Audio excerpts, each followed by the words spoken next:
I'm EMMY Introcaso-Davis. I am the head of original programming at Oxygen.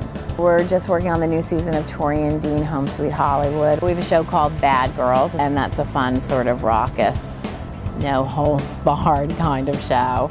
We are just about to prep season 2 of Dance Your Ass Off. I get to manage really smart, creative, intelligent people, and I would say that I love that part of it the most.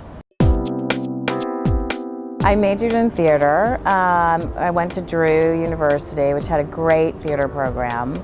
I wrote a play that was produced. I directed a number of plays. I acted in plays. There was lots of production going on, and it was very hands-on. And my last semester at Drew, I was part of this phenomenal internship program, and I became an intern at Playwrights Horizons in casting.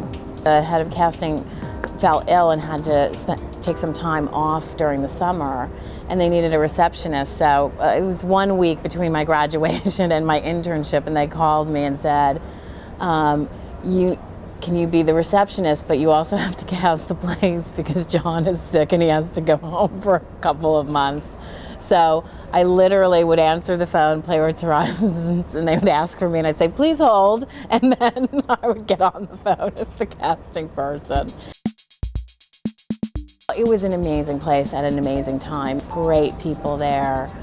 Wendy Wasserstein and Chris Durang and Stephen Sondheim and James Lapine and Peter Parnell. You know, these amazing, amazing writers. They were very, very collaborative, and I learned all about collaboration. And you know, they always asked my opinion, even as a 21-year-old intern, did you think that worked or not? And I was very opinionated. I followed my boyfriend, who became my husband, to Los Angeles, and I got a job with a very famous TV of the Week casting director. And then we came back to New York, and I became the head of casting at CBS in New York. Someone that I had met at CBS in New York became the head of Fox Broadcasting, and he actually brought me over to develop and cast. So I was casting and developing at the same time at Fox. And in the case of Queer Eye, the only original programming besides Inside the Actors Studio that had really worked on Bravo was gay-themed programming. So when Queer Eye walked in the door, and it was honestly still the best pitch I've ever gotten, you know, we were pretty sure that this was going to be a big hit. I got a call that Heidi Klum had a show.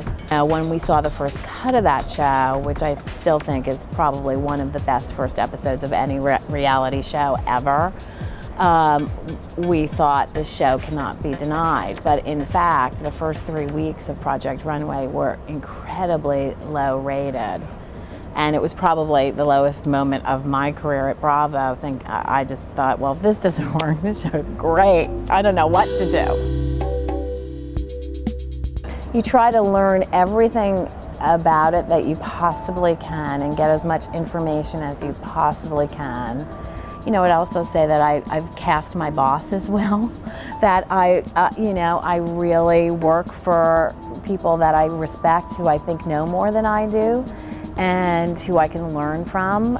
Just go after what you love, decide what you like to do, and go after that. I know it seems obvious, but a lot of people always, you know, feel like they have to do the hard thing or the adult thing or do what you love.